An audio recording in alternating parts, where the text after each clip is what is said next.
Hi, I'm Wendy Ventura, personal and relationship coach. Thanks for joining me today. We're up to day 27 of the 40-day marriage challenge that we've been doing. I'd love to hear how you've been going. I've been getting some positive feedback from some people, and I know for myself, I've really benefited on focusing on a different area of the marriage each day, and there's been a few areas that we have been able to bring more awareness and understanding to strengthen.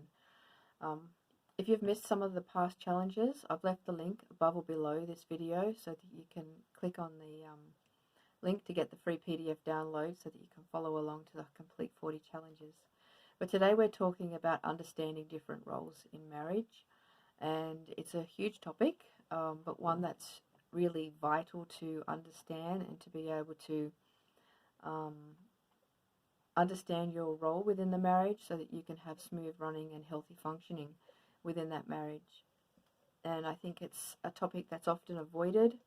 It's been misunderstood, mostly because people seem to think that different roles means different values, but that's not the case. Both husband and wife are of equal value, but we have different roles to perform in the marriage.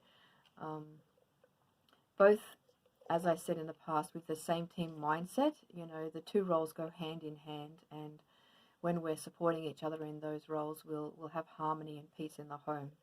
And another reason why this topic's been avoided is because we all know someone that has abused their role, but God has planned it to go for a healthy functioning marriage, and when we perform our role the way God intended, there won't be abuse or there won't be control. But in cases when there needs to be extra support and extra help, and maybe even professional guidance through that. But so just very quickly, just going to touch on this today, is the husband's role. So husbands are to be in the role of leadership in the home. It's a servant leadership role. And we're there to follow Christ's example in this. And so it's not like they're the Lone Ranger and are just going to go, making decisions on their own and doing whatever's best to meet their selfish desires. That's abusing their role as a leader. It's a serving, sacrificial role as Christ sacrificed for the church, and it's driven by love for the wife and for the family, and love for God in wanting to follow Him and do things in His according to His instructions. And God is a God of order, so following that. Part of His role is also to love the wife unconditionally as Christ loved the church. And there's a huge responsibility for the husband, and in that role, hand in hand with that goes the wife's role, which is more along the lines of submitting to that husband's leadership, and not doing it driven by fear, but doing it driven by love. The husband can't make the wife submit by using fear. That's when their position is being abused. It's the wife's choice to do that in obedience to God and out of love for the spouse.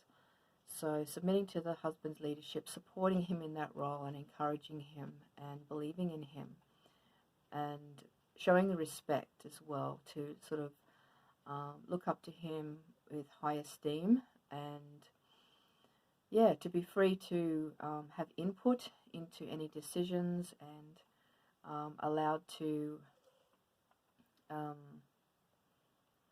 build upon her strengths and how she can contribute into that home and to that marriage in whatever way that may look, and to sort of be the helper to the husband, whatever that looks like. It's always different in different marriages and different homes, but both husband and wife are to love and respect each other. But I think men inherently are born with a greater need to be respected and to be highly esteemed, and women are born inherently with a greater need to be loved and to be cherished. So you can see when these two roles are functioning well together, the husband, when the wife is submitting to his leadership, he will feel respected and loved and highly esteemed. And when the husband is performing his role of serving, leading and loving his wife, as Christ loved the church, she will feel loved and cherished. And within these roles, I think the woman really wants to know, you know, as the husband sees the best and the worst of us, that he's not going anywhere, that he's fully committed, and that he is big enough and strong enough to handle us and to handle um, anything, that he's not going anywhere.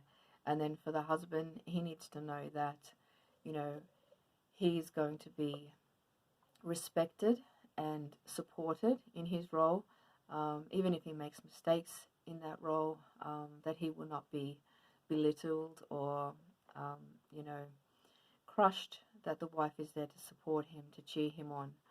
And when both our needs are being met and we're performing our role as God intended, you'll notice a huge difference in the marriage. And it's just like any healthy kind of a business, I guess. You can't have two leaders in the home or in a business. There's going to be one that's in the leadership role, and then others are in supporting roles, each having their own function and purpose, but all working together towards the vision of the marriage or the business, and having goals, and everyone being able to have input and excel in your strengths and abilities to be able to make it work really well. And that's what a picture of a healthy marriage, and that's the way God intended. And obviously not every marriage is like that, and if you're feeling controlled by your spouse, you're not having input into decisions, or you're not allowed to voice your concerns or your desires, then that's not a good place to be, and that's not the way God intended, and you might need to seek extra support or guidance through that. So basically the challenge is to acknowledge your equal value within the marriage, husband and wife, and then to look at your different roles and check in, see if you're performing your role according to the way God has intended, and if not, maybe make some changes in that. And also just check in on those needs that I mentioned and see if your needs are being met or your spouse's are being met, and if not, maybe you're not performing the roles as God intended. And as I said, it's a huge topic, and if you need some extra support or guidance, I'd love to help you. All right, see you back here tomorrow. Bye for now.